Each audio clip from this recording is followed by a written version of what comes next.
Andres Spokoiny, who is the president and CEO of the Jewish Funders Network. How are you doing this evening? Very good. Shabbat Shalom. Can you hear me well? We can hear you perfectly. Shabbat Shalom. I'm so Shabbat glad Shalom. you're with us. And for everyone who is joining us, I hope you will feel free to chime in with questions throughout our time this evening. I'm going to start us off with a few questions, but tonight is really meant to be interactive, a chance to learn together. So where are you right now? Where are you physically? In Brooklyn, New York, and this is one of the beauties of this. And the beauties, I mean, it's a terrible time, but it's one of the silver linings is that I'm here in New York and I can join you guys for Shabbat in Pittsburgh, and we are discovering a new form of connectivity. So that probably is one of the silver linings that we should retain as we hopefully come out of this pandemic. Absolutely. So I want to jump right in for those who are with us this evening, and I'm excited that we haven't lost anyone from our Shabbat service. We have more than 150 people from Temple Emmanuel who are with you in this virtual room. You have written extensively that this is, in many ways, the rainy day that funders have been saving for. What are you seeing more globally? Take us outside of Pittsburgh for a moment. What are you seeing from Jewish synagogues and camps and JCCs? Is the Jewish world wrestling with COVID-19? Great. So first of all, as a way of introduction, I would say that for folks that don't know, I ran an organization called the Jewish Funders Network, which is as the name says, a network that gathers philanthropists, funders, and by funders we mean independent philanthropies, givers of all sorts, institutional foundations, and the like. So that gives me sort of a balcony view of the philanthropic field, right? Like I know what funders are doing, where they are investing in normal times, and especially now in times of COVID. So this is, as you would said, Rabbi, this is the rainy day. And thankfully, philanthropists and donors realized that that's the case. This is new. I mean, it sounds obvious, right? Like there's a big crisis and people, and funders step up. It didn't happen in the past recession. During 2008, giving decreased by 13% in North America in general, by 18% in the Jewish community. And it took many years to get back to pre-recession levels. This is not what happened in this crisis, thanks God. People really stepped up, and there was a fear at the beginning of a domino effect, right? With the conversations we were having back in April was, this is going to be a catastrophe. All the organizations in the Jewish community are going to fall one after the other. JCCs won't be able to function, schools won't be able to collect tuition, etc. That scenario, that doomsday scenario did not happen. And because of a mixture of things. First of all, there was government stimulus, which helped. Not enough, but it was something. Then there was, the community stepped up. The philanthropic community stepped up with more giving. And organizations instituted draconian cost-saving measures. They fired people, they furloughed people, they cut tax, they cut costs, etc. But that determined that collapse did not happen. But now I think we're getting in to the long tail of this crisis, and we're going to see more and more donors in the middle level of giving being affected by the crisis and not being able to support the different organizations that they generally support. One point, and I'll let you ask another question, but one point that people don't really know is that in fact 80% of the GDP of the Jewish community is not donations, is tuitions, membership dues, fees of people that go to the JCC, day school tuitions and the like. When families are affected by the crisis, as they are now, if they can't pay that, there's not enough philanthropic money to cover for that. So ultimately, we will need to figure out a way to keep supporting the Jewish organizations in these cases. The last thing I'm going to say is that the response to COVID had actually a few very good things. Funders became, as you said, Rabbi, more responsive. This is the rainy day, but they also became much more understanding of the realities of the nonprofits. For example, one thing that happened is that funders that used to give monies that were directed, that were designated, you can only use it for A, B, or C, now are giving funds in an unrestricted manner, because they realize that nonprofits need flexibility to respond to the needs. That's a welcome change in the way we fund Jewish institutions. Second good thing is that funders are collaborating much more. We all realize that the crisis is very big, and therefore we try as much as we can to operate in coordination. So there were several attempts of creating a more consistent and cohesive and collaborative response to the crisis. The one thing that I don't see much, and I would like to see more, is using the crisis as an opportunity to rethink the Jewish community as a whole. But I guess we're going to talk more about it going forward.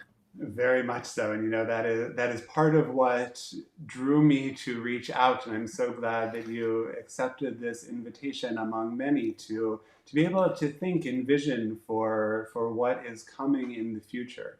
Although talk of membership model is long overdue in the synagogue world, even if it still strikes fear in our hearts. So I asked this question mainly as an excuse to post on the chat one of the pieces of yours that I've read and that I was enamored with. COVID-19, blip or earthquake? You mentioned 2008 was a challenge, but then it receded. How do you see this in the long term? Yeah, that's one of the biggest questions we face, and frankly, the answer depends pretty much on us. I think that what happened in the first phase of the response to the crisis, we treat it mostly as a blip. In other words, we try to shore up institutions. Institutions did actually survive, thanks God, but that in a way blinded us to the need for structural reform. There are things that, like what you just mentioned, the membership model, that's long overdue. That's not because of COVID, right? But COVID offers us the opportunity to really think those models in depth. JCCs, a third of the JCCs don't finish in the red every year, right? So the model is in deep need of rethinking. So what I would like to see is that the community takes this opportunity to really think about this as an earthquake. And what do you do after an earthquake? You build back. Not to use a political slogan, you build back better. But in this context, better doesn't necessarily mean bigger or stronger. After an earthquake, what you do is you build more flexible. Like if you go to Japan, for example, the way they build, the buildings now, they're building on cylinders, so they move, right? So it's more nimble, it's more flexible. And I wonder if we shouldn't do the same exercise in the Jewish community, rather than run in and rush in to save every organization, is to really ask ourselves. And by the way, I'm not saying that's not useful. I want our organizations to be safe, but I also want that there is another layer of conversation that says, wait a minute, this is an opportunity to think about the community we need. The community we have has a lot of inertia. Like there's organizations that are 100 years old that were a response to a specific set of historical circumstances. Now, these circumstances can or cannot be still relevant. We need to ask that question, right? So I think that treating it as an earthquake, if only as an intellectual exercise, allows us to have a deeper thinking and that the one we have. And it's an earthquake, I think, not only in organizational structures, but also in terms of of spiritual realities, how people relate to Judaism is going to change. And I guess we're going to be talking more about that. But I would love for people, and I talk about this a lot in my organization, because those are folks that have a lot of influence by virtue of the philanthropy that they give, that the conversation goes beyond the crisis and into a rethinking of what is the structure of community, what we need now, and let's make the mental exercise of imagining that there's nothing here. And so if we need to build it from scratch, how would we build it, right? And probably the answer will be very different than what we're doing now. Beyond a shadow of a doubt. And again, that's scary to hear, but you're right. We, the Jewish community, are a response to our times. So let's make this a little more personal, or a little more, I guess, professionally personal. You're speaking to a mid-sized suburban congregation in the south suburbs of Pittsburgh that has been going strong and wonderfully for some 70 years. And this is an earthquake where we see changing demographics, we see challenges to people's lives and livelihood. We know what we were doing isn't some wonderful things, but some things that probably need to be revisited. What do you see as the keys to surviving this? When congregations get to build back better, what does that begin to look like? That's prophecy is a gift that I don't have, but I would tell you from what I see. I think that first of all you need to distinguish between two type of things. First is, what are the things that are specific from COVID, right? Like things that if there wasn't COVID, they wouldn't exist. But then the other question, the really important question is, COVID is an accelerator of things that were there before. In other words, the crisis of the membership model was there before. COVID accelerates it. And by the way, it's going to get worse because look at me now. I'm not going to my shul around the corner. I'm connecting to you guys. And I shop around and I can say, well, if every service is on Zoom, why can't I connect to a rabbi in Los Angeles or San Francisco or Pittsburgh for that matter? Right. So then how that affects my shul, and how that affects, would I still pay membership to my shul around the corner? And why? In other words, interrupt to say to everybody listening, the answer to that question is yes. You know where to find the answer of that question. The answer of the question is yes, my synagogue will need to articulate what's the unique value that can give me now that actually I can find, I can listen to, Rabbi Zach's sermons, Zichrono Livracha, right? In other words, what is the unique value that my congregation gives me, right? It's going to be, post-COVID, it's going to be the personal contact, the sense of community. I think that my rabbi, she will need to actually not try to compete with the best rabbis in the world, but actually, she is one of them. But my point is, she should be probably a curator of content that can be found everywhere. One of the problems and the opportunities that COVID presents to synagogues, schools, Hebrew schools, etc., is that content gets democratized. Let me tell you this, example. My mother lives in Buenos Aires, Argentina. She would normally go to a museum in Buenos Aires that is really, mediocre, right? Now, today, because everything is on Zoom, she's, visiting the Louvre and the Museo del Prado, and it's going to be hard for her to go back to the little museum in Buenos Aires, right? But on the other hand, that museum can offer her something that the other museums can't. But the question is going to be what, and how do they articulate it, and how the role of that museum changes, right? It's not to show you the 3 paintings we have, but how do we curate content from all over the world and help you interact with it and motivate you. And so it is going to be a different job description, I think, for rabbis, for Jewish educators around the world. And so it's going, and for congregations, the community aspect is going to become more and more strong, I think. The other thing I think, and this is not necessarily financial, but spiritual, is that I think that congregations like yours are going to confront people like Jews from the street that are going to be in a quest for meaning, right? So it is going to be a time of seekers, a time of wrestlers. Like every pandemic brings a spiritual reckoning. People ask transcendental questions. People have a brush with death, and they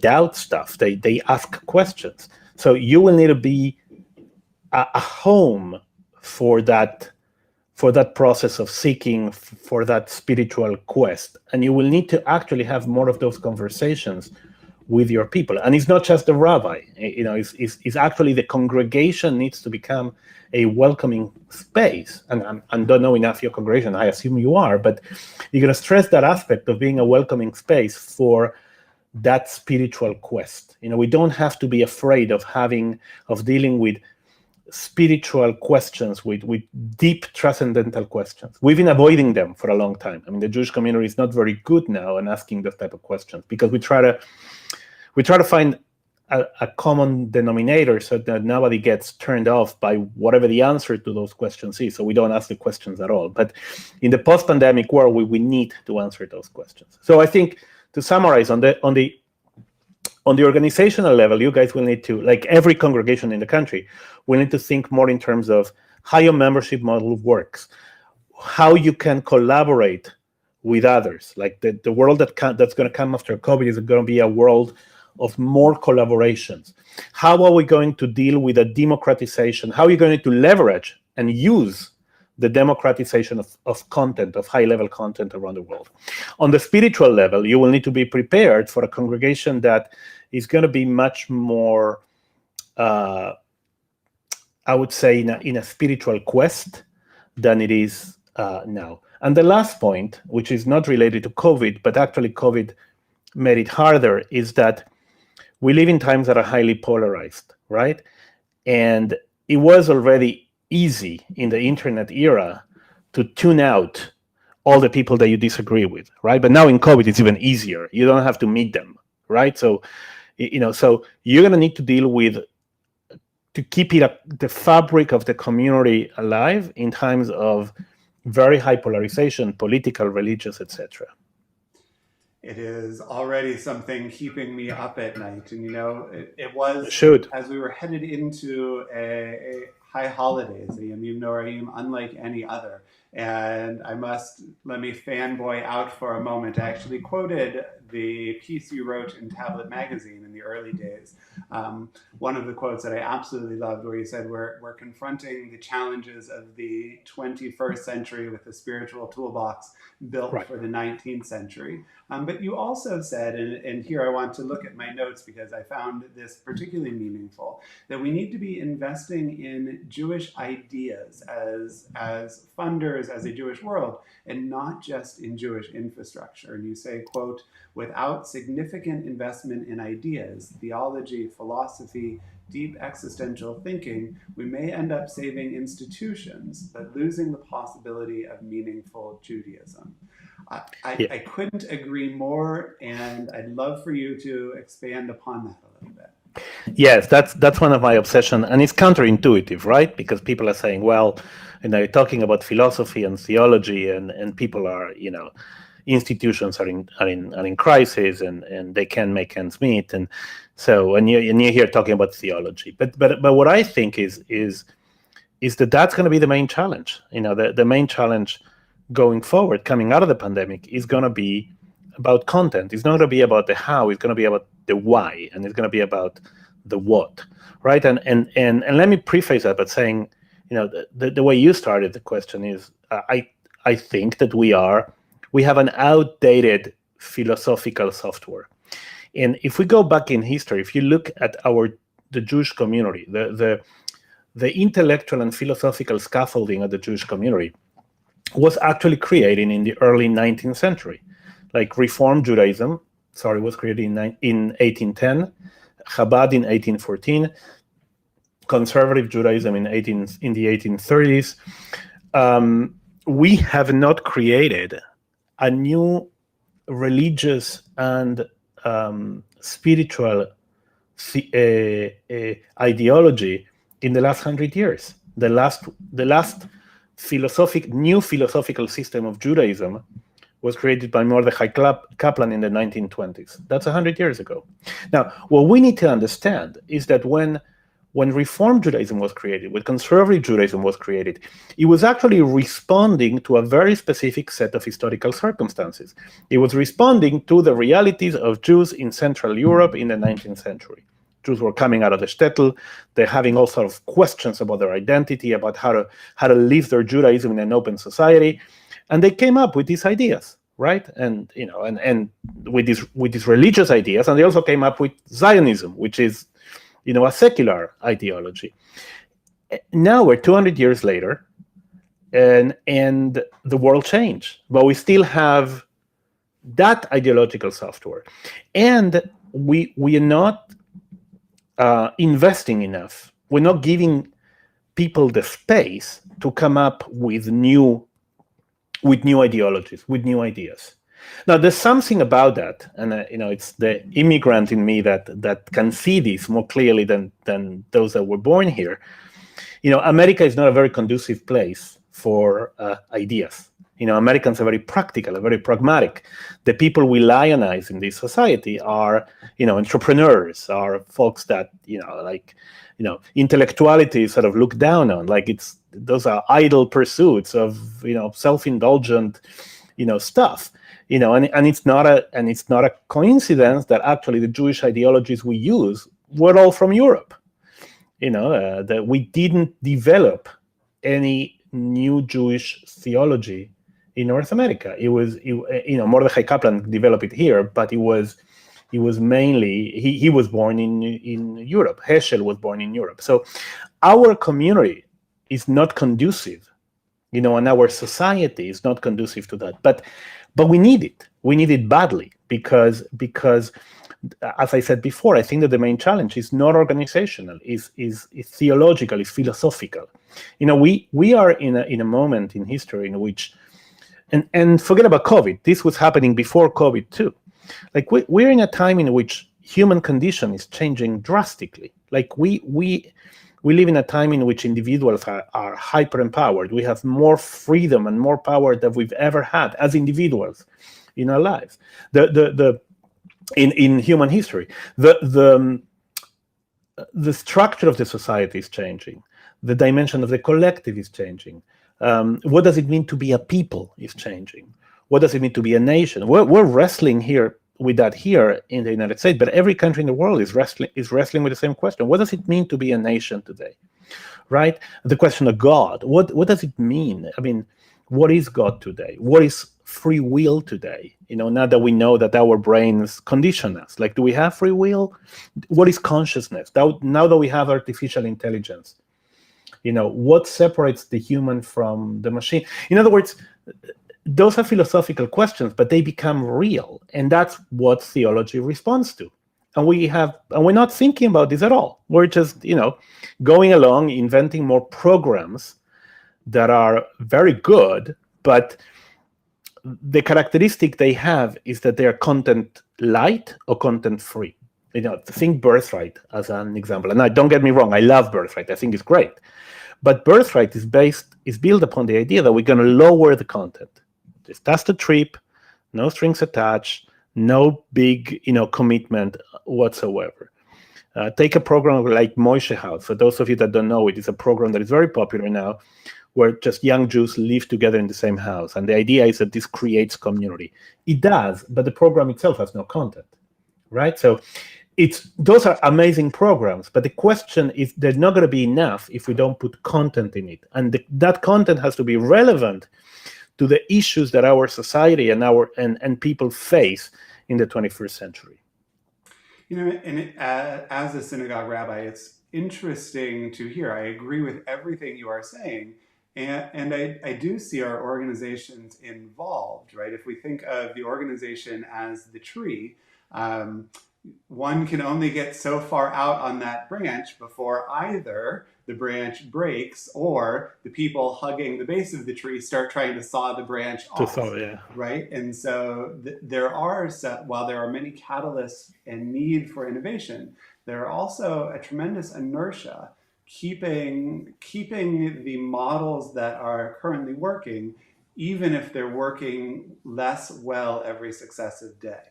Let me give you an example. I live in France, and France, when I was living there was the cellular revolution, right? So France was trying to change its phone system to digital, right? Like they had a very old analog system. It was built in 1913, before the First World War. They were trying to rebuild it to upgrade it to 21st century, phone system. It ended up being a patchwork of old and new. It doesn't work very well. Why? Because you have all that infrastructure, right? And that infrastructure has an inertia, and you're not gonna. And some things are very hard to unscramble, right?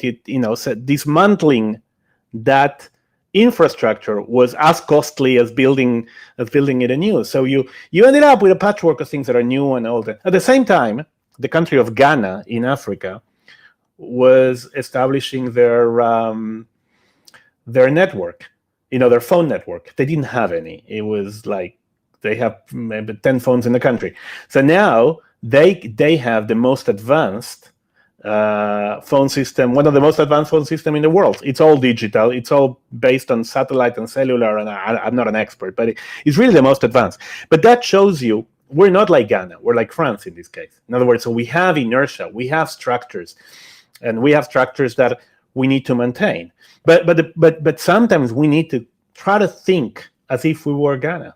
I mean, and one of the things that bothers me is that maintaining that infrastructure, that old infrastructure, takes the best minds of our generation. I'm sure, like Rabbi, you're a fine thinker, and you're a deep thinker. I mean, the type of conversations we were having when we were preparing this were very deep and very thought provoking. And I think, and then I hung up and think, yeah, but does Rabbi have enough time to actually? How much of your time? And I'm using you as an example here, right? How much of your time is about maintaining the structure, the infrastructure, and how much of your time is about thinking and dealing with spiritual questions of your congregants and of yourself, right? And thinking and writing and teaching.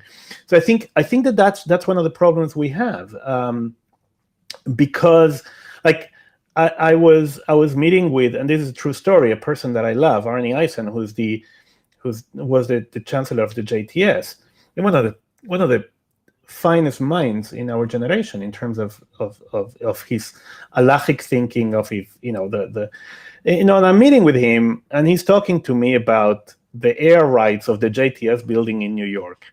Now, it's great, right? They made a lot of money on selling the air rights, but I'm saying that Arnie Eisen need to be talking to me about air rights, or he should be leading the conservative movement from the theological and spiritual way. And this is a conversation we have with him too, and he would love to be able to be doing that, right? But this inertia that you're describing, this need to maintain institutions, become in and of itself the priority and the way community leaders are judged by. Right, Arnie Eisen ultimately, and I'm picking on him. I could take Rick Jacobs for that matter. I could take anybody. He's going to be judged about, did he balance the budget? Is he raising enough money? It's not going to be judged by his board in terms of how innovative his philosophy was, and that's problematic.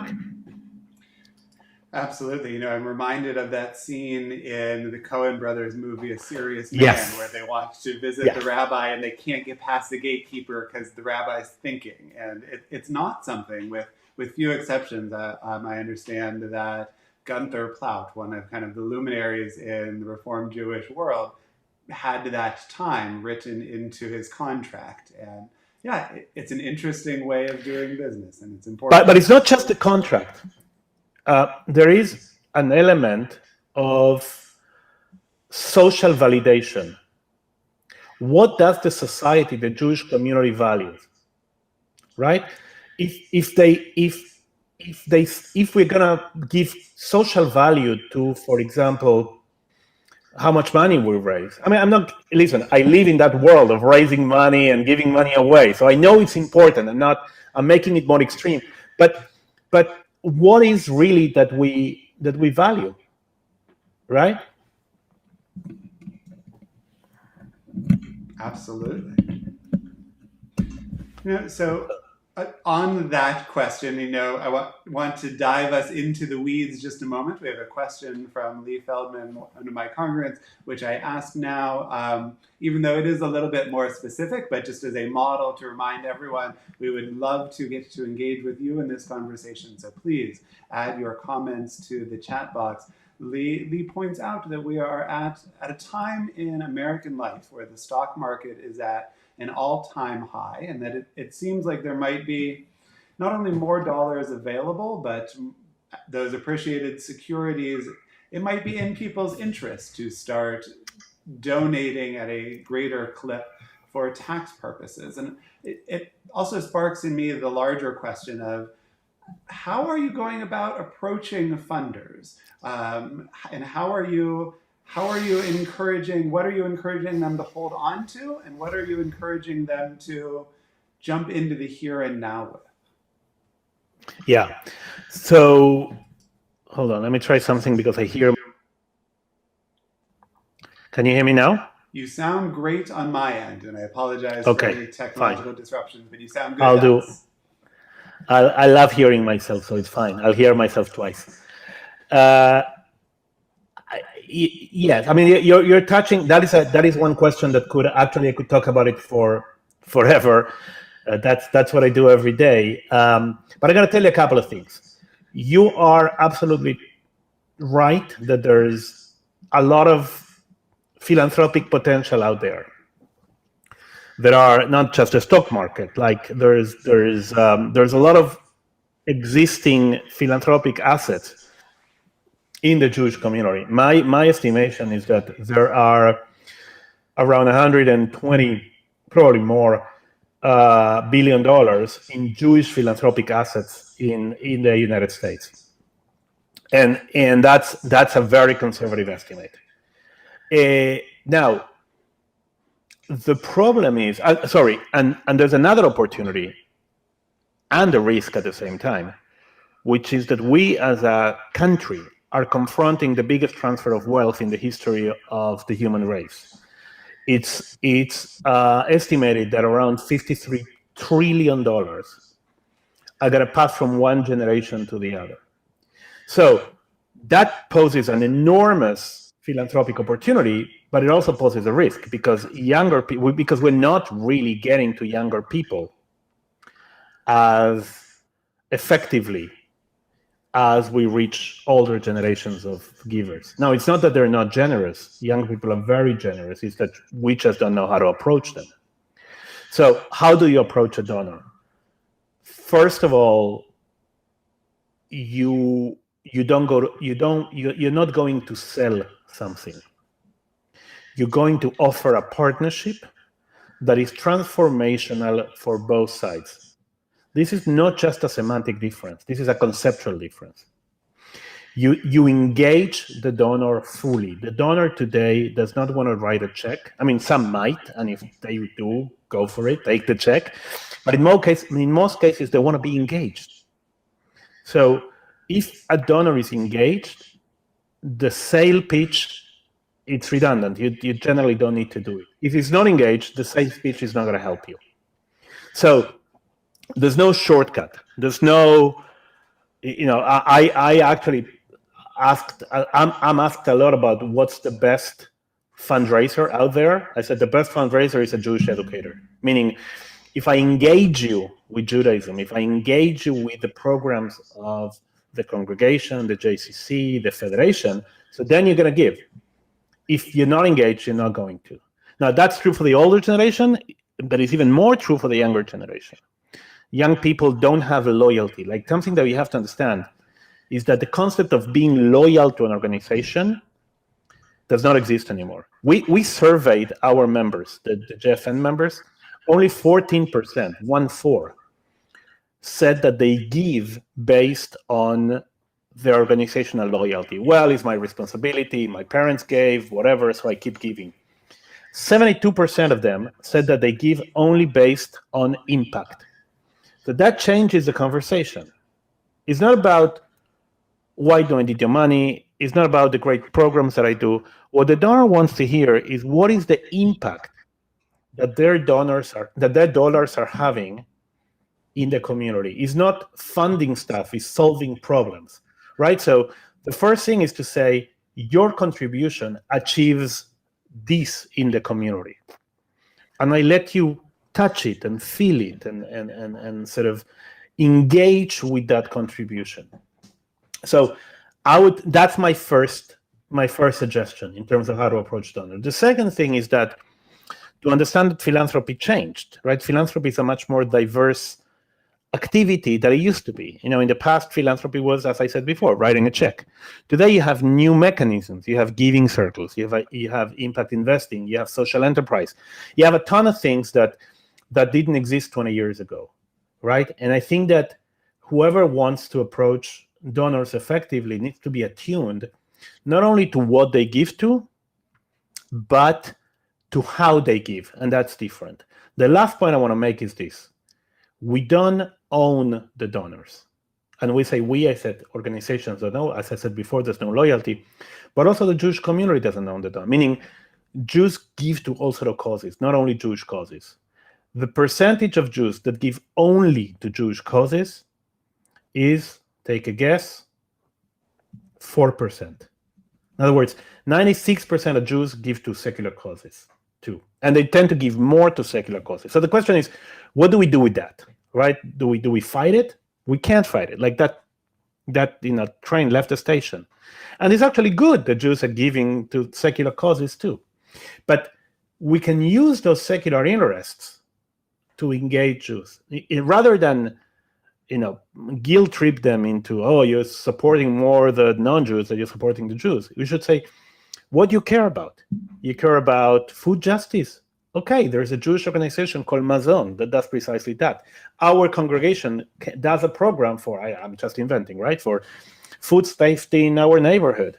Do you care about sustainability, climate change, whatever? There are plenty of Jewish ways to do that. So instead of judging that, you say, kol kavod, good for you that you're doing that.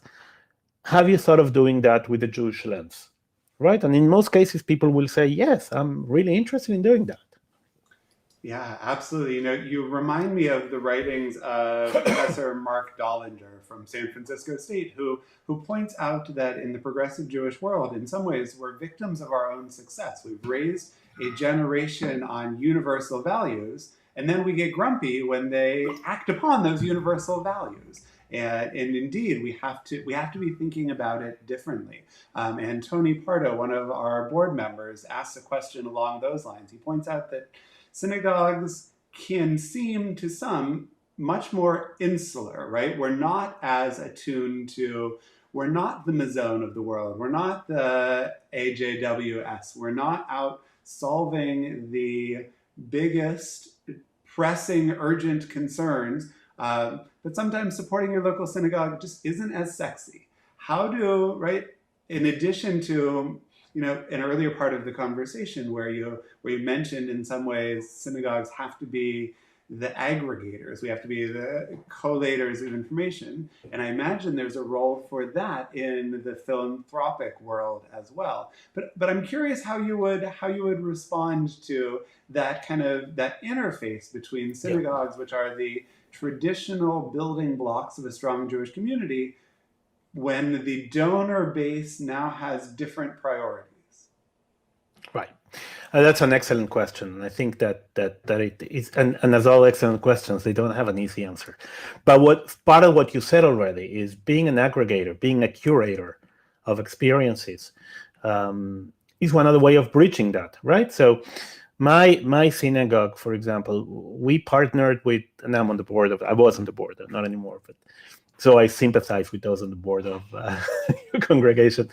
But one of the things we did was we try to partner with, for example, Repair the World, which is a Jewish organization that does service, to do a social service, and we have a chapter of that in our synagogue. In other words, we didn't reinvent the wheel, but we don't have to. We can be, we don't compete with Repair the World. We partner with them. Like 20 years ago, we would have competed. We would have said, okay, let's have our own social justice, activity, our own tzedakah committee, and it wouldn't be mediocre, and people wouldn't have, But now we can actually partner with people. So if we see the synagogue as a platform, and by the way, that is true for every organization, not just synagogues. The organization of the 21st century is a platform. I mean, the successful organization of the 21st century is a platform. Think about Airbnb. Think about Uber. Uber is the biggest taxi company in the world, and it doesn't own a single car. What they own is the platform. Airbnb is the biggest lodging company in the world, and they don't own a single room, right? What they own is the platform. Now, with so many options in the world, a local synagogue can be a platform for engagement with different things. So that on the one hand, right? So that's how you quote unquote compete with those things. You don't. You actually, embrace them. You bear hug them. You include them. You partner with them, and your added value is to help individual Jews navigate the overwhelming amount of options that there are there. You got to tell them, we selected the best for you, and we partner with them, and we facilitate your engagement with those causes, right?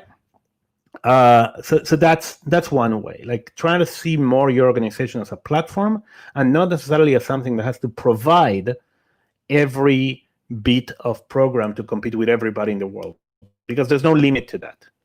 That's the first thing. The second thing is that a local synagogue has something that all these big organizations of these national structures don't have. You have the capacity of building community. All politics are local, or all communities are local, right? So, and especially in the post-COVID area, the notion of being a community, it's going to be important. The notion of helping folks navigate their spiritual questions is going to be important, right? Giving people back the sense of family, the sense of community is going to be very important. And you have to own that, and you have to use that as your selling point, right? We're not, and to understand that they're not opposed. The particular and the universal are not opposed. Like, that's the genius of Judaism, right? When we say Kiddush, and I'm going to get a little bit too philosophical here, but when we say Kiddush, we say Zecher leYetziat Mitzrayim, like remembrance of the Exodus, which is a particular experience of the Jews, and Zecher leMaaseh Bereshit, and remembrance of the creation of the world, right? Is the universal and the particular, and Judaism is about mixing the two things. An individual congregation has the same idea of try to mix the universal, the global with the local. You are the interface between individual people and the broad world. You can serve as a supporting structure that allows people and helps people connect with the world. People need both. Absolutely. I am so grateful for your time. I have just one more question, although perhaps if somebody else asks another one, I'll try to squeeze that in as well. You have your finger on the pulse of the Jewish world outside of our insular community, and we strive to do many of the things that have already been discussed, although clearly we have a lot more work to do as so many others. But having your pulse on that larger presence in the Jewish world, I'm curious what you're hearing. What are you hearing? What are you fearing? What does the immediate future hold for us? I tell you what keeps me up at night. There's a number of things that keep me up at night, but one is what I said before: the lack of spiritual renewal and the lack of thinking, the lack of ideas. That keeps me up at night, because I think that if we don't address that, we're hollowing out Judaism, and I think there's no enough realization of that. That is one thing. The other thing that keeps me up at night is the level of polarization and internal division that I see in the Jewish community, and that plays itself in many different ways. It plays itself between Israel and the diaspora. It plays itself within the American Jewish community. It gets me wondering if we still are one community, right? And we may not be, and we may be at one of these points in history where there's going to be a break, and Judaism had breaks in the past, and I hope it doesn't, right? I hope we can find common things, but I think that we're not doing a good job in isolating ourselves from the polarization and the extremism of the outside world. I think that Rabbi Sachs, Zichrono Livracha, said, the world is torn between a far left that wants a utopia that can never be, and a far right that wants to go back to a past that never existed. Right? So, and we're caught in the middle. We're caught in the middle, and our inability to, we're caught also in the middle between, a tendency towards total universalism, the model of particular identities are irrelevant. Like, you can't have a particular, you have to be a complete humanist, and your only allegiance is to humanity as a whole and to the oppressed of the world and whatever.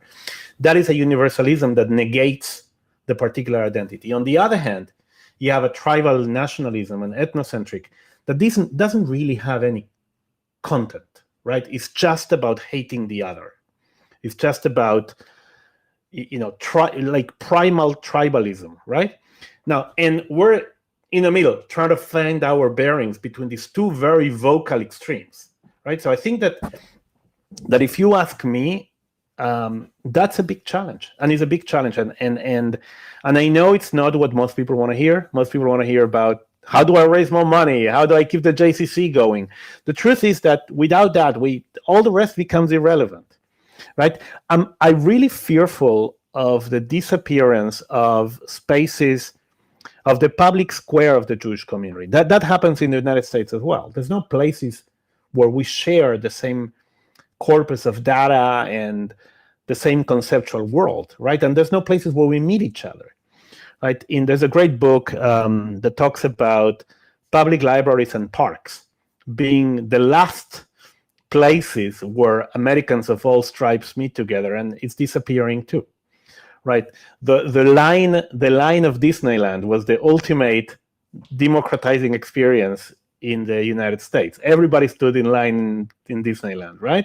The rich, the poor, the black, the white. Well, not anymore. If you have money, you pay the fast track, or you get the. So we're missing spaces where we can. And in the Jewish community, we're having the same. Like, we don't have a public square. And I think that building that public square is going to be very important. That doesn't mean accepting extremists and bigots, and I mean, a big tent still has flaps, right? And people are outside of the tent, and that's fine. But for the overwhelming majority that is in between these two extremes, there's no place where they can meet and strengthen the commonality instead of being pushed to the echo chambers of the extremes. Thank you. It is a lot to chew on for me, for the congregation's leadership, for the congregation's members, as we think about using this time of COVID-19 to to not only make sure that we survive, though I'm grateful to everyone who is helping ensure that continuity, but also thinking about who we need to be on the other end. There is an end to this, God willing, may it come soon, Rabbi Amenu. Matt, when we get there, who do we need to be? What do we need to be doing? And how can we be there for the next iteration of the Jewish community? Is really important to be thinking about. I so appreciate your pushing us in that direction. Yeah, and the thing that I would say to that is, as a point of optimism, is that we're a people with a 4,000-year history. Whatever history can throw at us, we've been there before. We've been through worse. So this is a challenge, but it's not we can do it. We dealt with worse and more difficult challenges when we were weaker, poorer, and smaller. So we're privileged in the sense that we get to face these challenges with the safety, the resources, the power that we have today. That is also unprecedented in our 4,000 years of history. Absolutely. Andres Spokoiny, President, CEO of the Jewish Funders Network, I am grateful to you for your time, for your thoughtfulness, for joining us this Shabbat. I'm grateful to the Sejowitz Endowment Fund that helped create this evening. Thank you so much for your time, and Shabbat Shalom. Shabbat Shalom, and thank you all. Thank you for all you do, guys.